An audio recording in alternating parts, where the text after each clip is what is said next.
Debbie, we're back. This is Happier at Home PRN. This is one of my favorite podcasts because I get to listen to pharmacists. Every single one of the pharmacists that you bring onto this show is doing exactly what you had designed in order to impact their revenue, the cash-based ability, the growth in the community. The community needs this service. Debbie, I'm excited to have you back. I'm so excited to be here too. And I always look forward to talking with you and to talking with our guests. And this week, who we have is someone who I am inspired by. He is a great business mind. He's continuing on a legacy that his grandfather had started, and not becoming bogged down by just tradition. He's bringing tradition forward with what his family has created, but he's bringing it into present day and putting his own touch on everything. So by doing that, he is becoming, I have to say, a social media star. And I'm excited to introduce Thomas McDowell. He is a pharmacy owner, pharmacist, as Todd said, 4th generation pharmacy owner. And I'm happy to say one of our newest incredible franchisees of Happier at Home. So welcome, Thomas. I'm so glad that you joined us today. Hold on. Don't answer, Thomas. I'm going to put in something. Brady, in 3, 2, 1, founder of the Mac Pack. And I'll count you in, Thomas. And in 3, 2, 1. So welcome. Thank you for being here with us today. Oh, he froze, I think. Oh, lost him. That's all right. Lost him. So I'm going to have Brady insert a sound that will say Mac Pack, because he is the founder of that marketed pack. So that's awesome. Big in his community. The Mac Pack. Mac Pack. Brady will make it sound real like deep and maybe even put a rumble to it. Like a one of the people who introduce like the wrestlers or something like that. Exactly. Hey there. Can y'all hear me? Yep. Yes. Yeah, it kicked me right off right when I was supposed to go on. That's all right. Turn off your video, number one, and it'll reserve some bandwidth. And then listen. And if you get choppy, we'll let you know. Okay. All right. So I'll just count you in. What happened was we were recording founder of the Mac Pack, which will be an accentuated audio insertion. And then you'll just come right in. So you can just say, hello and talk about McDowell's Pharmacy and yourself. Sounds good. All right. I'll count you in.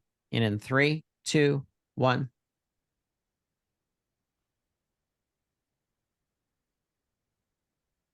All right. Thanks for having me, Debbie and Todd. Glad to be here.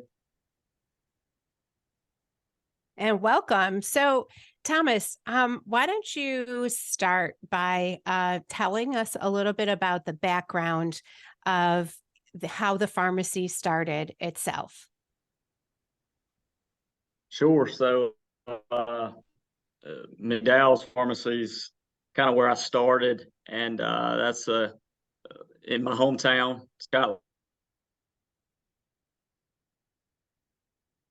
My great grandfather started the pharmacy, or bought the pharmacy. Actually, it was. Oh, we're having problems with the sound. Yeah. Hold on. My great grandfather. Hold on, Thomas. You're breaking up. Check your internet connection and see the strength of your internet connection right now.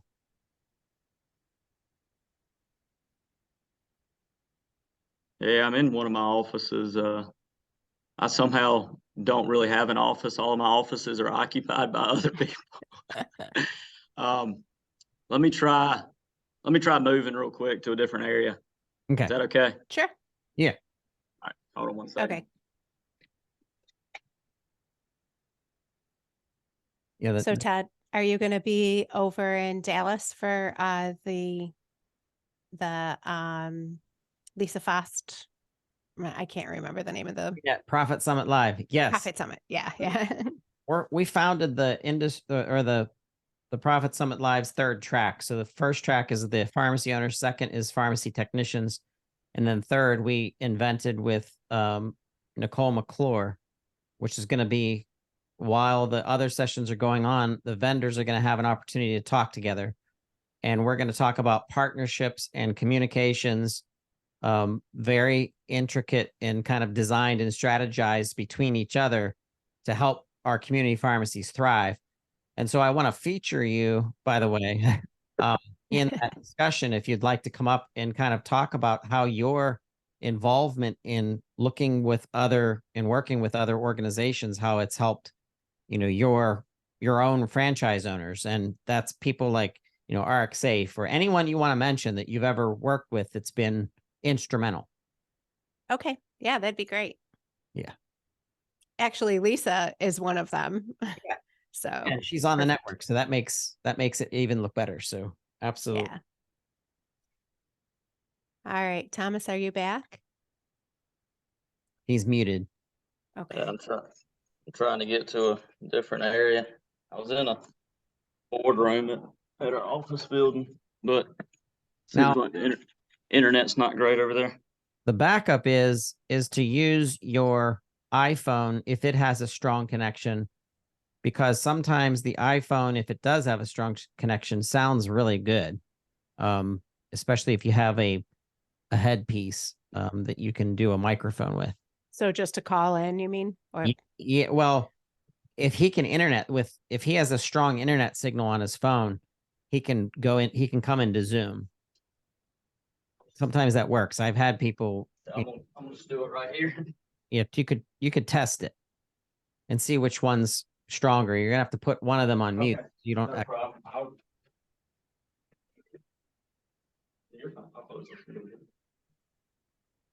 All right, can you hear me now? All right. Yep. I can. Okay. I think the internet's better over here. So okay. So what we'll do is let's start over. So I will mock enter you in so it doesn't feel awkward. And then Brady will just cut that out. He'll just cut out the new welcome to you. We'll just say all right. Thank you. Yeah, I know that'll be helpful, I'm sure, for him. All right, Thomas, you ready? So what am I saying to begin? Just respond to me. Okay. All right, thank you. All right, hold on. All right, and then 3, 2, 1. McDowell's Pharmacy, Thomas, welcome to the show. Thanks, Todd. Glad to be here. Thank you, Debbie. Excited to talk today. I'm excited to have you here too. So, I was really interested to learn about the background of the pharmacies and how they were started with your family and your interest and how you kind of came along that path to continue on in running that pharmacy. Yeah, so fourth generation pharmacy, McDowell's in Scotland Neck, rural town, Eastern North Carolina. My great grandfather bought the pharmacy in 1922, and the pharmacy was built and has been continuously operated as an independent pharmacy since 1901. Wow.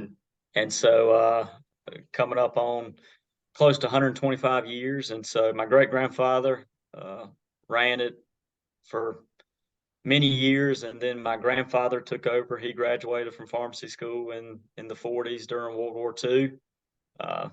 He was a World War II veteran, and my great grandfather was a World War I veteran.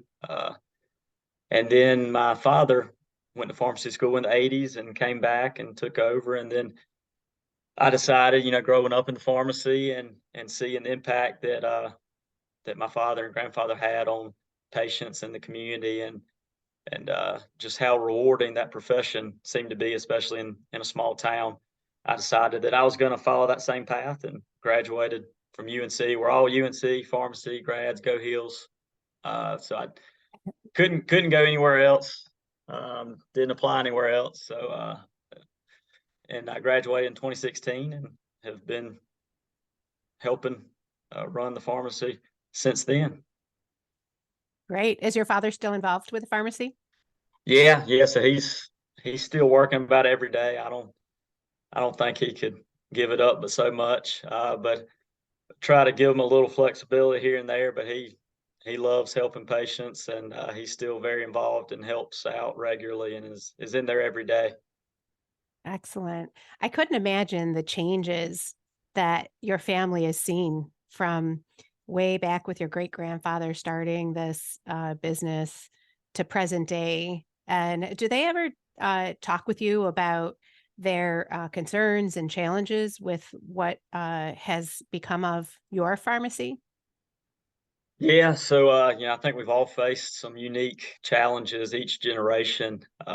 Starting out in the 20s, my great grandfather practiced during the Great Depression, and there's a story passed down from him that a lot of patients couldn't pay and couldn't afford their medications, and he was compounding. Every single prescription was handmade and compounded, and some patients couldn't afford to pay, and so he would accept payment in the form of live chickens, eggs, milk, and he said it after that time period he would be fine if he never saw a chicken or ate a chicken again. Yeah. And then so my grandfather practiced for over 60 years, and so he really saw things from the compounded handmade time period where everything was formulated in the pharmacy, moving into more mass production and more advanced technology, and even going into the technology era. And used to be the case was every claim was filed by paper. Every insurance claim, and there used to not be any insurance on the prescription side. So there's a lot of middlemen and so forth involved these days. And I would say my father really leveraged technology and brought us into having, computer software and electronic claims. And he brought us into long-term care side of business. And so we've really progressed. And, we used to have a soda fountain. We don't have that anymore, but we do still have original mahogany cabinets, original tile floors, an old school Wow. Main Street pharmacy. And Yeah. so tried to keep a lot of that charm and really just have always kept patients at the center and the forefront. Even, there's been a lot of changes, but that's what's allowed us to serve many generations of folks in our community. Yeah. God bless you and your family for changing with the times and helping them going through the depression and just bridging that gap to get them over to the other side. And also, having such a traditional family and continuing on with the pharmacy and being veterans. I mean, thank goodness that's like the fabric of our society. So that's an incredible story. But so I guess part of me is a little bit surprised that being so traditional, that your father had that insight to know that technology and that evolution is really important, right? Absolutely. So, we were always wanted to try to adapt whenever we could. And so, we've really gone from a lot of manual processes in the pharmacy to leveraging automation, robotics, anything we can do to be more efficient, spend more time with patients. And there's a lot of things we can't control in the pharmacy side. So we try to control our workflow and our technology and, our workforce. And Hmm. that's, it's been effective for us over the years. So we're excited to continue serving folks for years to come. I have a 2-year-old, so no pressure for fifth generation, but we'll see. Not at all. Uh, so speaking of automation and that helping you to be able to spend more time with patients, so you are the creator of the Mac Pack. Tell us about that. Yeah, so a few years ago, right in the thick of COVID, we were thinking about how we could really scale our adherence packaging program. So we were doing a lot of multi-dose adherence packaging to help folks with adherence, and it had really been a great thing for our patients. And we got to a point where we were having trouble scaling it, so we decided to purchase some automation, and so now we do strip pouch packaging, where we sort all the pills by date and time, and we're looking for a name that really was catchy and that folks would remember. And so we did MacPack as kind of a play off McDowell, but also it's an acronym that we use in our marketing and our, when we're discussing the service with doctors. And it's the MAC part stands for Medication Adherence Collaboration. So we do Excellent. we do really feel that it's a team effort amongst all members of the healthcare team. And so medication, that's a huge burden. And if we can get that right and really, relieve that off the patient, they can a lot of times really thrive and focus on their health. Really just helps everyone along the continuum, the patient, family, the doctors, the healthcare system, you as a pharmacy owner. So that's great. That's pretty Absolutely. incredible. Yep. And, usually I like to talk about indications that you may have had in childhood that you were entrepreneurial or a leader. But I'm wondering if, because you saw your family um, running this business and growing with technology, do you feel that you were born with that intrinsic leadership and entrepreneurial spirit, or do you feel that as someone growing up in this environment, that your family really nurtured that and you kind of grew into it? Yeah, that's a great question. I think I definitely didn't realize I was soaking all of that in over the years when I was younger. But what really resonated with me was the work ethic that I saw from my father and grandfather, and there was nothing that was beneath them. Whether it was, my grandfather would come in, and one of the first things he would do is sweep the floors and just keep a clean front end, and just being willing to do whatever it takes to maintain and grow the business, but also take care of patients. And so I think any small business owner seeing that, from my standpoint, seeing my father and grandfather as small business owners, you see that entrepreneurial spirit because they do have to do a little bit of everything. Um, Right. and so I noticed that, and when I came back and have taken over, I've I've really, I feel a lot of pride with that opportunity. And so I want to keep the doors open. And so for me, that means being creative and entrepreneurial, and not just doing something just because that's how we've always done it. And Right. so Yep. we're always trying to do something different, change things up, think outside the box. And I think that comes from having that, uh, you know, seeing the spirit of my father and grandfather and those before us, and really wanting to keep that going. I want to keep the doors open for the next generation.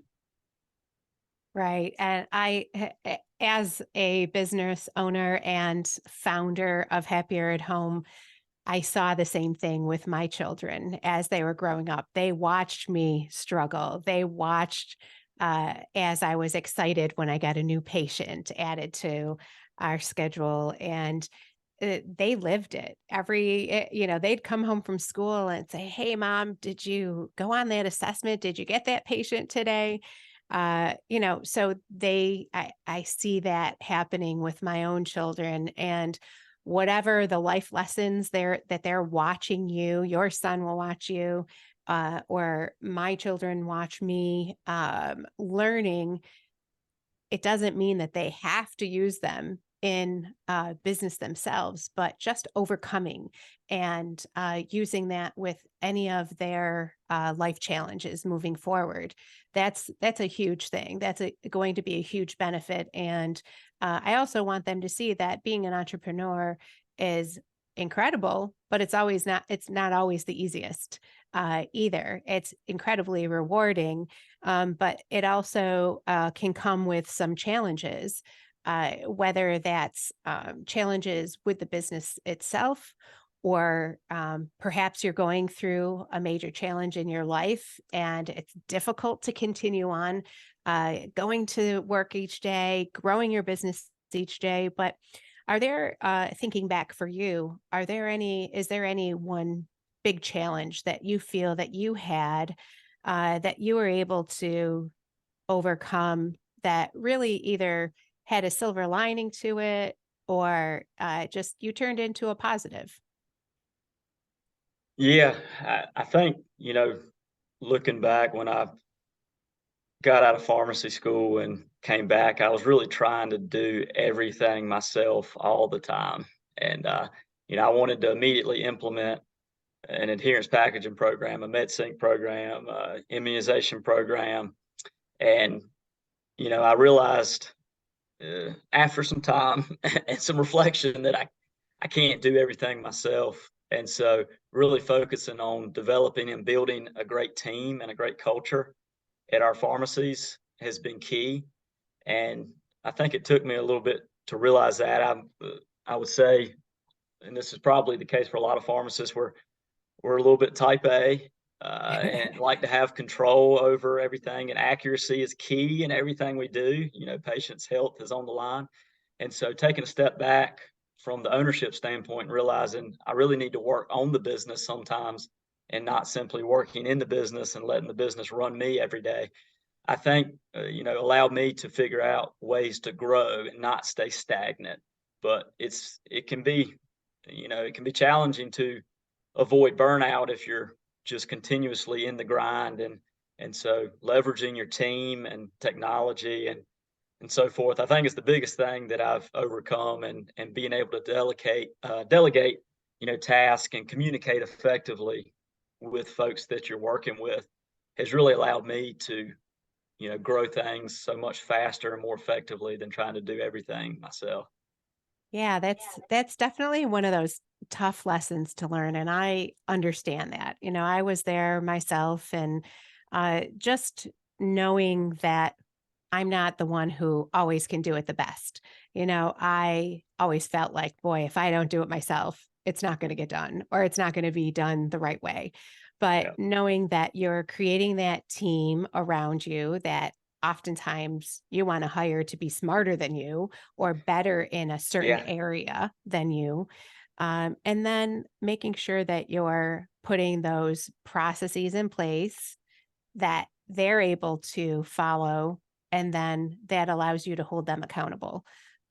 So it really helps you to pull back away to be able to work on the business and grow and be the visionary for your business too. So yeah, it's something that people, I think that it can be so stressful if they don't learn from that. Yeah.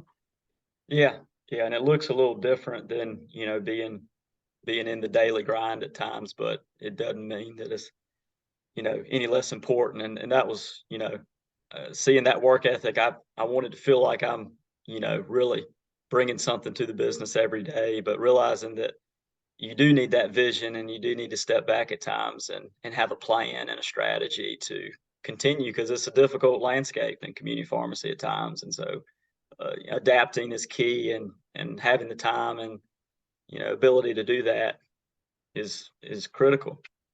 Right. It frees you up to be able to strategize, be that visionary, and then focus and go after what those areas that you want to grow in.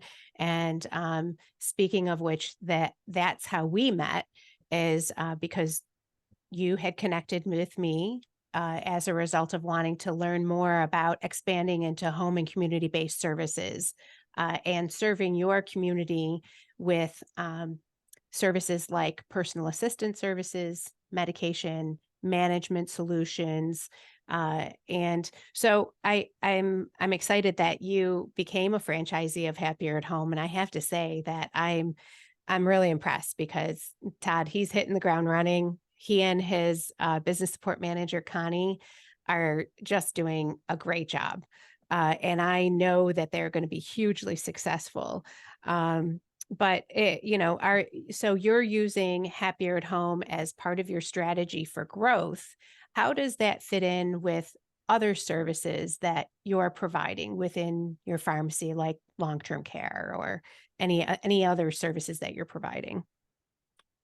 Yeah, so we really saw an opportunity to connect with patients beyond just the typical pharmacy dispensing, and even we took it a step further with MacPack and MedSync. But you know, patients want or are wanting their healthcare in the home more and more, and that's the future of healthcare, in my opinion. And so the happier at home model just really looked like an awesome opportunity to be a part of that journey for patients and helping them maintain independence in the home. And so for us, we saw a strategy there with being able to connect some of our pharmacy services with home care services. And one of the things that we're doing that we're really talking about in our area with Happier Home is home care plus pharmacy equals better outcomes. We think that putting those two pieces of the puzzle together plays a big role. And so we're doing the adherence packaging, the MacPack, and we've really gotten into the medical at home space as well, or long-term care at home. And Excellent. so that's you know, some higher level pharmacy services that we're offering our patients, packaging, delivery, and more. And those patients need care in the home beyond just the medication side. And so the happier home piece just makes sense. And so when we're going to see a patient or a client, for either side of our business services on Happier Home or McDowell's or Medical Park Pharmacy, where there's a way that we can help that patient holistically and comprehensively. And so we're really excited to bring that combination of services to help patients stay at home longer and maintain independence and age in place. And the medication management plus the personal care and companion care really just fits together nicely to allow folks to, age independently. Right. And as in my previous career, well, it's kind of a continuation of my business now, but I am a registered nurse, and I was the vice president of a very large continuum of care retirement community. And I saw how we were able to um, earn the trust of our clients that were residents there, and then be able to continue to serve them in so many different ways. And as you say, holistically and comprehensively. And so you are forward thinking, your family's forward thinking, and you're looking at ways that you could serve your community. And, they obviously have trust in your pharmacy. So being able to be that one-stop shop for long-term care at home, and so the medical model at home. Have you been doing the medical model at home through the pharmacy for services for very long? Yeah, so we started getting into the medical at home, and there's been is I think NCPA is trying to rebrand to long-term care at home. Um, we started looking at that last year, and really we were doing a lot of the things that were necessary for meeting those medical home requirements. And so it just made sense to dip our toe in that space. And, we were doing the adherence packaging, and we were really ramping up our delivery program. And we already did long-term care with some nursing homes in our area. So we were already doing a lot of the things that were necessary. It was just piecing it all together and developing a program for our patients that are still residing in their home instead of a facility. And, patients are loving it. They love MacPack. They love having free delivery, one time a month. It's convenient. It improves their adherence. Our adherence data is really strong in the MacPack program. But they're, especially in the medical at home side, their adherence is, 95, close to 99%. That is So incredible. Yeah. And it then just you have makes a your huge difference. caregivers that can be in let's say you have your medical home at home patients through the pharmacy, but you have this opportunity then with your Happier at Home company to have this private pay source of revenue and serve those patients that you've already made this connection with and built a relationship with through your medical at home. But then I also think about the facilities. If you're providing medications to long-term care facilities, and let's say they have a rehab unit, you have that connection already with their discharge planners, the case managers, that you could leverage then and go to them and say, you know what, I'd like to talk to you about how we could then help with a safe discharge home with your patients that maybe they're there post-op, maybe they're there after an illness and rehabilitating in their transitional care unit. So you have so many different touch points within the medical profession, with even doctors' offices, where you can go to them and say, you know what, we have this data that our medical adherence packaging, our home delivery, and the medical at home model has increased compliance to 99%. And now we could offer you this opportunity for us to have that connection with your patients, the physician's patients, the patients that have been discharged, the patients that are your current customers, to be able to really offer them that opportunity to maintain their independence for as long as possible and stay in their home. So that's an incredible thing. You really have come full circle. You're touching all the points with your community and with your patients. Yeah, we're excited. We're seeing in the industry, there's a lot of big players moving into home health. And so I think that's where the industry's going, and care in the home. And so we want to be a part of that. And patients, they want their healthcare local. And I think healthcare is best when it's local. And so tying the community pharmacy, which is a long trusted, part of the healthcare team, along with home care services, just makes sense. Yes, it does.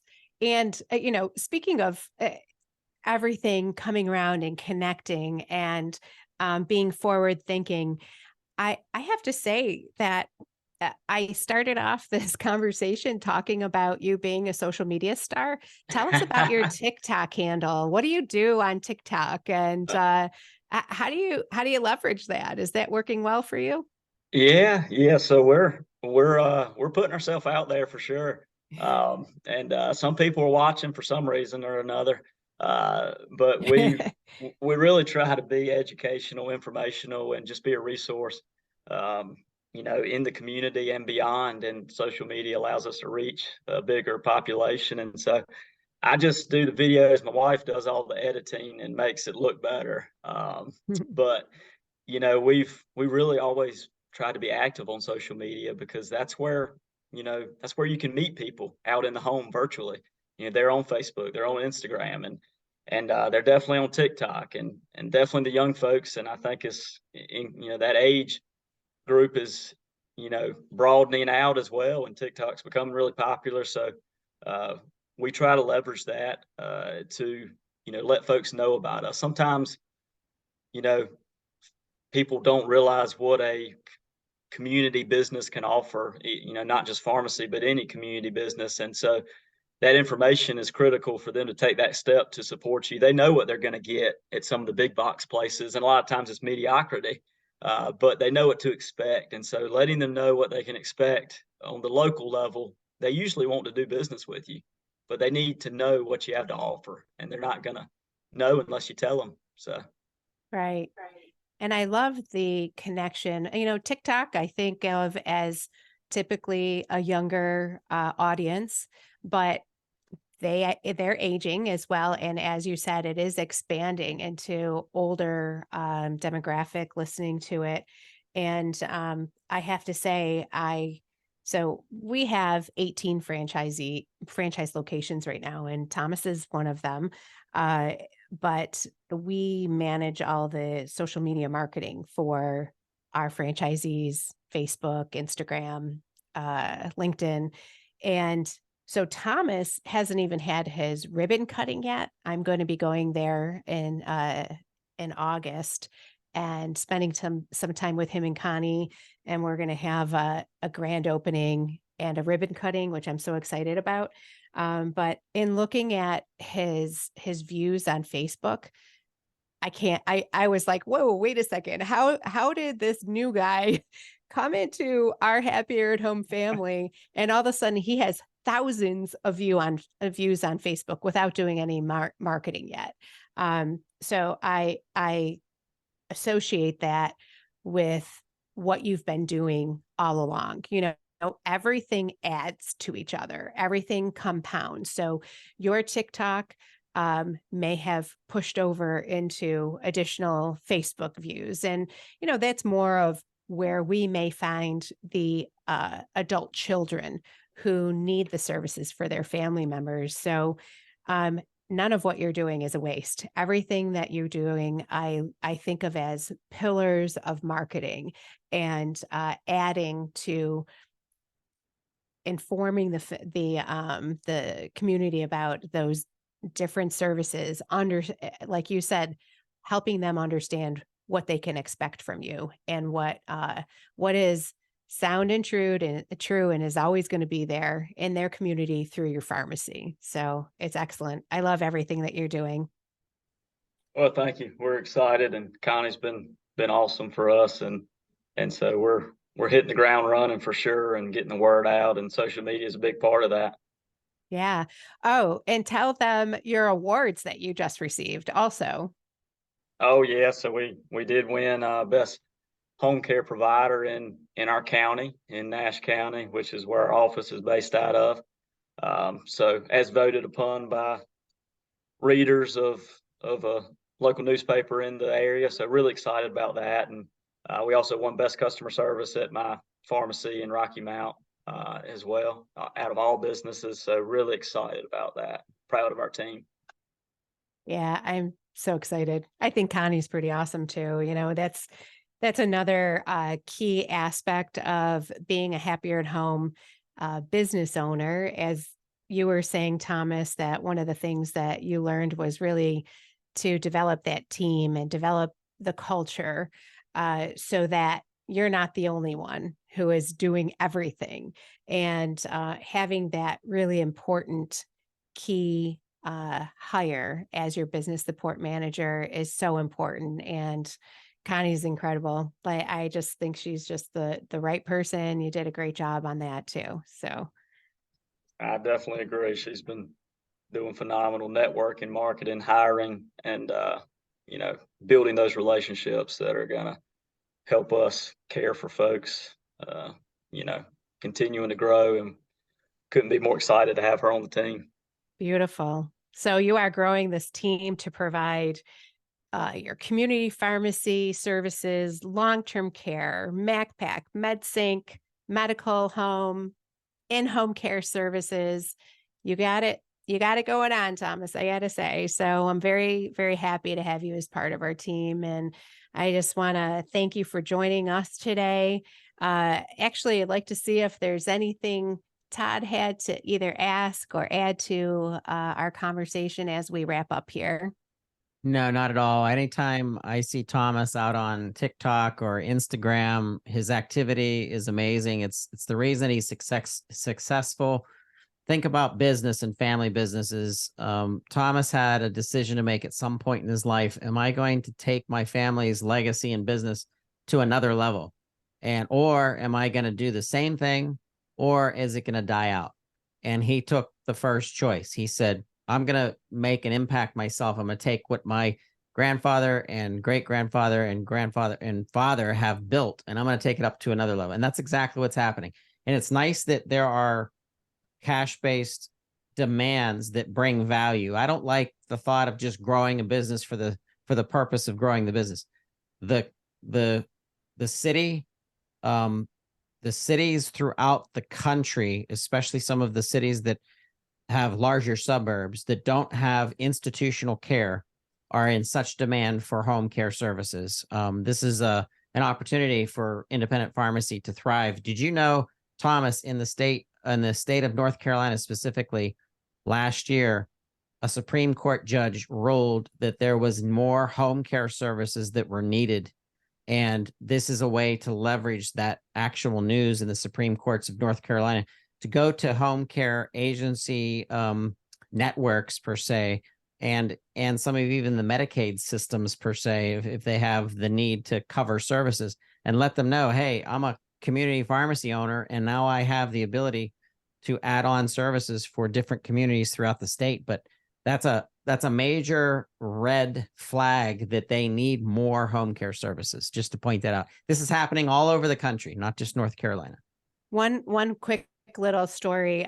We were just talking with our Birmingham, Alabama location with Patrick Devereaux and Shasta, who is his business support manager. And she went out to do an assessment in the home for one of the patients. And my point of telling the story is that we have some pharmacy owners come to us and say, yeah, but there's competition out there. Yes, there's going to be competition in home care.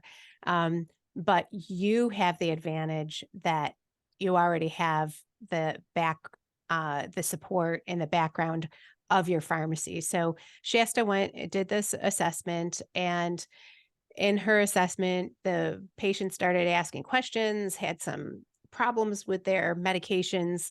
And so she said, you know what, let's try to get Patrick on the phone right now. They called Patrick, and that was it. They signed up on the spot, because not only can they provide that home care, they were able to resolve or solve other problems that this person had. So yes, there's competition out there, but you guys have a leg up in so many different ways, not only with just those patients in the community, but your connections within the healthcare community as well. Absolutely. I definitely agree that pharmacy side gives an added layer of trust, and it's a resource, for those clients. And that medication mismanagement side of things is a big driver for nursing home and hospital admissions. And so if we can clean that up and streamline the medication management, then it frees up the patient to focus on other things that can help them stay in the home. That's right. You guys can be part of the wave of the future. This is where it's going. So, all right. Well, I want to thank you both for joining me today. I think this was just we only scratched the surface of everything that you're doing. That's great, Thomas, but thank your entire family for us. I would really mean that from the bottom of my heart. Look forward to meeting them sometime soon. And as for everyone out there, definitely, if you have any questions about being an owner of Happier at Home, or wanting to speak with current pharmacy owners that are franchisees and Happier at Home owners, please contact us, because I would love for you to have conversations with them. There's, we don't tell them what to say, but you could ask anything you want of them. So I think that's about it. Yep. Your community needs Happier at Home, and they need it through a community pharmacy that is already trusted in your community. So I'm excited. Thank you so much, Thomas, for being here. And Debbie, as always, this has just been awesome. Yeah, that's another wrap. Thank you so much. Everyone have a great day.